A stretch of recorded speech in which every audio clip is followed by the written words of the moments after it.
Results Centre. It's been a hive of activity. You know, the last few of the results are starting to really trickle in, and political parties are closely monitoring the leaderboard, standing there literally waiting to see what the last few of the results will be. And just to talk to us a little bit more about some of the work that's been done in terms of vote counting here in the province of Gauteng, we speak to the provincial electoral officer, Mr. Thabo Masamula. Thank you so much for joining us. It's been a nerve-wracking couple of days, and voting really has been quite long and strenuous with the 6 million registered voters. Just talk to us about the 6 million voters that you've got. How many actually came through and cast their vote? Gauteng is the biggest voting bloc in the country.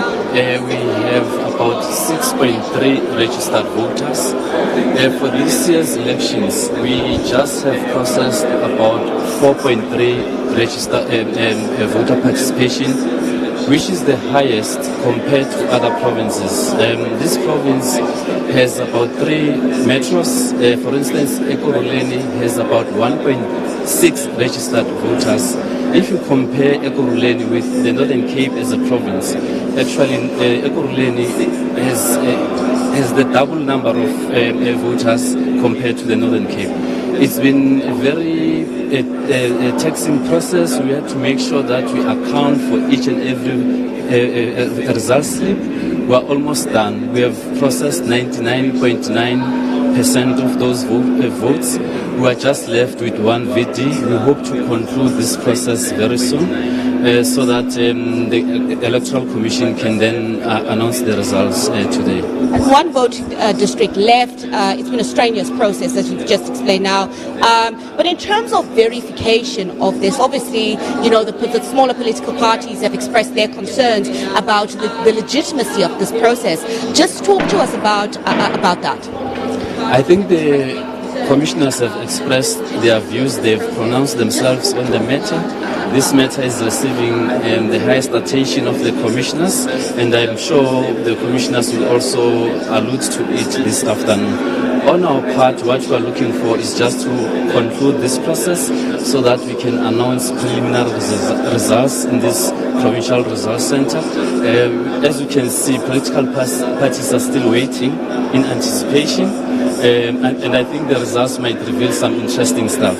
Mr. Masamula, give us a rough estimate of what time you think the final results will be tallied. It is a tedious and technical process. As I've said, it's just one voting district, and we have to be patient because we have processed 2,771 voting districts. So we are at the tail end.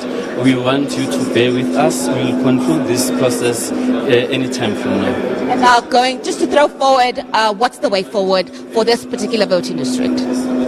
The way forward is that result will be included in the overall provincial results, and those will then be collated, and the commission will then determine the number of seats that each party will have won in the provincial legislature of Gauteng. The provincial legislature of Gauteng has 73 seats. Given the high voter turnout, it means in order to secure a seat in Gauteng, my personal projection is that you might have to garner around 56,000 votes in order to secure a seat in the provincial legislature of Gauteng. Thank you so much. That was Thabo Masamula, the provincial electoral officer here at the Gauteng Rock. And he's saying one more voting district left just to make sure the final count for the Gauteng province has been tallied up. He's urging political parties to be patient as they make sure that they calculate and count each and every single vote that was cast. A high voter turnout in the province of Gauteng, and he's saying that the results will be coming out as soon as the final voting district has tallied up their results. Desiree. Nozintombi Miya there from the Gauteng Provincial Results Centre. And now to the next